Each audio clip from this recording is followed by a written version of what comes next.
Je m'appelle Aïcha Tori, je suis avocate pour les créatifs et fondatrice d'Arty Avocat.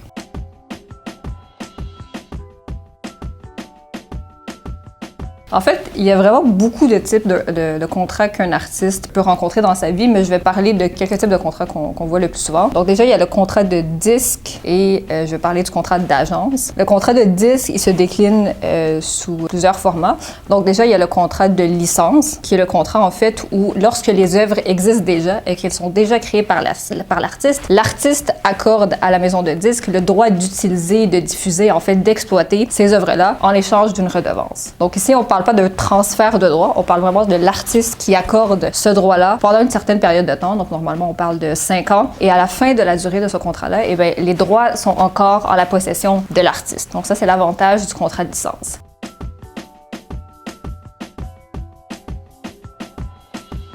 Après, on a le contrat de disque que je vais appeler plus traditionnel. Donc, c'est le contrat où la maison de disque met de l'argent pour produire les œuvres de l'artiste. La maison de disque va posséder la propriété des bandes maîtresses. Les bandes maîtresses sont à elle, c'est ça l'échange. Elle produit les bandes maîtresses lui appartiennent et l'artiste va recevoir une redevance sur les ventes de ce projet-là.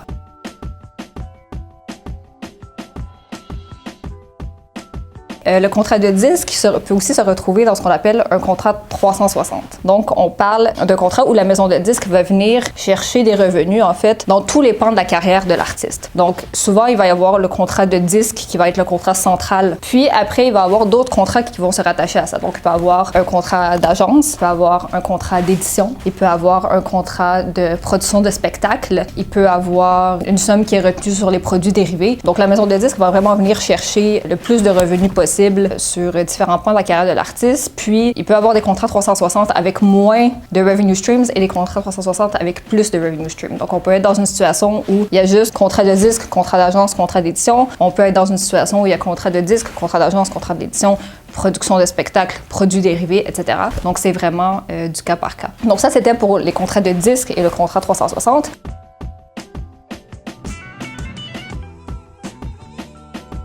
Le contrat d'agence, quant à moi, je pense que c'est le contrat qu'on néglige le plus. C'est le contrat entre l'artiste et son agent. Donc, c'est le contrat qui va déterminer pendant combien de temps est-ce que la relation va durer. Ça va être quoi? Les responsabilités de l'agent, la commission de l'agent. Est-ce que la commission, elle va être calculée sur tous les revenus de l'artiste ou juste quelques revenus de l'artiste? Le truc avec le contrat d'agence, c'est que c'est vraiment une relation de confiance. C'est vraiment important de mettre ses attentes sur papier. Puis souvent, ce qui arrive dans ce genre de relation-là, c'est que ça part par la confiance. Puis éventuellement, il y a plus d'argent qui rentre. Donc, la carrière de l'artiste, elle grandit, etc. Et là, tout d'un coup, on se rend compte qu'il y a peut-être des points qu'on aurait dû aborder, qu'on n'a jamais abordés. Et aussi, ce qu'on retrouve souvent dans les contrats d'agence, c'est ce qu'on appelle une clause sunset. Après la fin du contrat, le gérant continue à recevoir une commission sur certains mandats. Puis lorsqu'il n'y a rien qui est écrit ou lorsque le contrat n'a pas été révisé, le contrat n'a pas été négocié, ce qui arrive, c'est que soit ces clauses, elles sont extrêmement abusives. Donc, moi, j'ai déjà vu des clauses sunset qui ne se terminaient pas.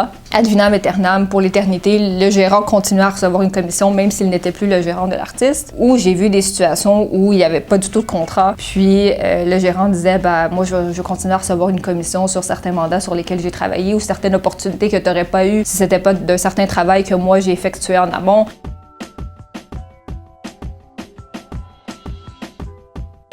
Je pense que c'est vraiment du cas par cas. Le contrat de licence, je disais, c'est un contrat qui est super parce que l'artiste continue de posséder les droits sur les œuvres qu'il a créées. Par contre, pour qu'il y ait des droits sur les œuvres qu'il a créées, il faut qu'il y ait des œuvres en premier lieu. Il faut que ces œuvres-là, elles aient été produites dans le passé, qu'il y ait déjà de l'argent qui a été investi. Puis il y a beaucoup d'artistes qui se retrouvent dans des situations où ils n'ont pas l'argent nécessaire pour produire leur propre contenu et ensuite accorder une licence aux maisons de disques.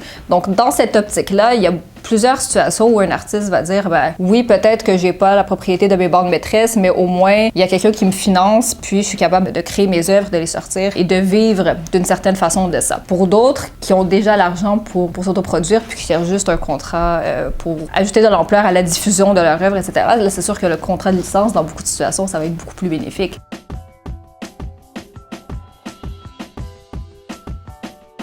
Le contrat 360, c'est un contrat qu'on voit de plus en plus souvent au Québec parce que faire des disques, ça rapporte très peu d'argent. C'est la vérité. Et donc, les maisons de disques essaient de venir chercher d'autres sources de revenus pour compenser pour ça. Le truc avec le contrat 360, c'est que beaucoup d'entreprises qui ne devraient pas offrir de contrat 360 offrent des contrats 360. Il y a des situations où la maison de disques, elle a de l'expérience, elle est non seulement bonne dans la production de musique, mais aussi, ça fait longtemps qu'ils font de l'édition pour d'autres artistes, ils ont une filiale de gérance qui fonctionne bien, etc. À ce moment-là, ça peut être intéressant d'avoir une forme de contrat 360. Par contre, moi, ce que je vois souvent, c'est qu'il y a des gens qui se font offrir des contrats 360 par des entreprises qui existent depuis 6 mois, de toute nouvelle entreprise. C'est des trucs qu'elles n'ont jamais fait. Dans ces situations-là, il faut se poser la question et se dire, est-ce que je serais pas mieux de garder ces sources de revenus-là et soit pour moi-même ou pour les accorder à d'autres personnes qui auraient plus d'expérience?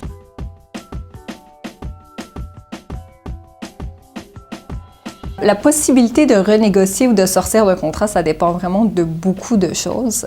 Déjà, il y a les modalités qui sont déjà prévues au contrat. C'est sûr qu'il y a des contrats qui vont avoir des clauses de résiliation qui sont peut-être plus simples à mettre en place. Il y a des contrats où vraiment c'est impossible de résilier, à moins qu'il y ait un gros défaut de la part de la maison de disque ou de l'artiste ou peu importe. Donc, c'est sûr que ça dépend vraiment des modalités du contrat. Outre les modalités du contrat, ça dépend vraiment de la balance de pouvoir. Donc, c'est sûr qu'au début, pour un artiste qui est peut-être pas super connu, se sortir d'un contrat, c'est peut-être pas la chose la plus simple à faire. Par contre, je pense qu'il y a beaucoup de situations où les artistes qui ont une belle carrière, qui ont vraiment beaucoup de notoriété et qui peuvent facilement aller se chercher des contrats dans d'autres maisons de disques, je pense que là, il y a peut-être souvent une opportunité de pouvoir renégocier les modalités de son contrat. Mais tant pour l'artiste que pour la maison de disques, c'est pas toujours simple de se sortir des contrats. Puis je pense qu'on aimerait que ça soit plus simple que ça, mais ça l'est pas. Puis un bon exemple de ça, c'était quand il y a eu la vague de dénonciation dans l'industrie musicale et qu'il y a beaucoup de maisons de disques qui ont dit qu'ils allaient rompre leur contrat avec certains artistes, qui l'ont dit publiquement. Puis finalement,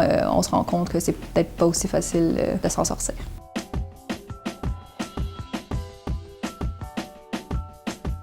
On en voit de plus en plus des clauses ce qu'on appelle les clauses de moralité et de bonne conduite, mais c'est vrai qu'il y a beaucoup de contrats qui n'en avaient pas. Puis après, il y a toutes les modalités par rapport à ça, de dire c'est quoi un comportement répréhensible, s'il n'y a pas d'accusation criminelle, comment est-ce qu'on détermine si c'est juste du oui-dire ou si vraiment il y a eu un comportement répréhensible.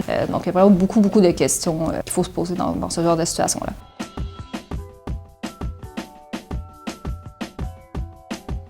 La carrière, c'est quelque chose de très personnel. Puis c'est quelque chose auquel les gens sont très sensibles parce que, surtout dans l'industrie du divertissement, c'est central à leur vie. Et je pense que quand on est aussi près de quelque chose, c'est dur de prendre un pas de recul et d'évaluer de manière rationnelle les offres qui se présentent à nous. Puis il y a plein de raisons pour lesquelles ça peut être intéressant d'aller voir un avocat. Souvent, il y a des gens qui veulent tout simplement ne pas s'occuper du côté juridique parce que ça les intéresse pas puis qu'eux, ils veulent prendre leur temps pour créer. Il y a des situations où, honnêtement, moi, j'ai vu des contrats qui sont horriblement rédigés. Ou même moi, il faut que je relise quelques fois avant de comprendre ce que la personne voulait vraiment dire pour tout plein de raisons. Parce que les maisons de disques souvent n'ont pas d'avocats, parce qu'ils traduisent des templates qu'ils ont trouvés en ligne, qui viennent des États-Unis, qui sont déjà compliqués à comprendre. Il y a plein de raisons pour lesquelles les contrats sont mal rédigés. Et donc, avoir quelqu'un d'externe qui peut passer à travers puis expliquer les modalités d'un contrat, c'est toujours utile. Souvent, quand on commence dans l'industrie, on connaît pas nécessairement ce qui est raisonnable, ce qui est pas raisonnable. Souvent, les artistes sont très pressés. Puis dès qu'il y a une opportunité qui se présente à eux, ils se disent il faut absolument que je la prenne. Dans cet élan de joie et d'excitation, on passe souvent à côté de beaucoup de clauses qu'ils auraient probablement voulu négocier, qui auraient mérité d'être négociées. Puis c'est souvent que quelques années plus tard que ces artistes-là se rendent compte que ça aurait peut-être été bénéfique pour eux d'avoir quelqu'un qui passe à travers un contrat.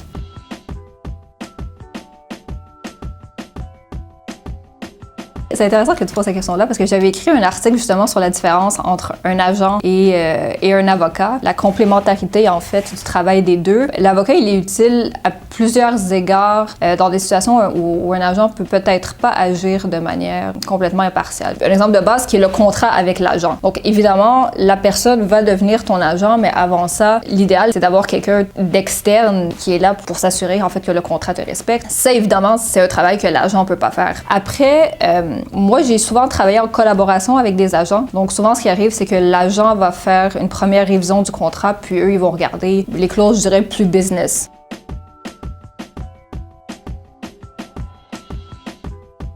quelques conseils pour tous les artistes qui sont dans le monde de la musique et qui s'apprêtent à signer des contrats ou qui vont éventuellement signer des contrats. Je sais que ça a l'air bête comme ça, peut-être très évident, mais prenez le temps de lire vos contrats. Puis souvent, le processus de lecture de contrat passe un petit peu en dernier parce qu'on se dit, l'entreprise veut travailler avec moi, c'est sûr que le contrat va m'être bénéfique alors que c'est souvent pas le cas. Et donc, juste prendre le temps de lire les contrats. Aussi, les red flags. Si vous voyez des red flags, écoutez-les, puis écoutez-vous. Moi, j'ai vu beaucoup de situations, il y a des gens qui me contactent puis ils me disent « Ah, j'ai reçu un contrat de la part de telle maison de disques ou de mon agent, etc. » Puis il veut que je signe d'ici vendredi. Puis on est mercredi. Puis la personne, elle me dit « J'ai reçu le contrat hier. » Je suis comme « OK, pourquoi est-ce que c'est si pressant que ça? » Puis l'autre partie n'est pas capable de me répondre. Mais ils disent « Non, ils veulent absolument que ça soit signé d'ici vendredi parce que sinon ça fonctionnera pas. » À chaque fois que vous faites affaire avec des nouvelles personnes puis que vous voyez que la personne est extrêmement pressée pour aucune raison, que la personne vous dit, puis ça je l'ai vu souvent, t'as pas besoin de faire réviser ton contrat par un avocat. Si quelqu'un avec qui vous allez signer un contrat vous dit, t'as pas besoin de faire réviser ton contrat par un avocat, t'as probablement besoin de faire réviser ton contrat par un avocat.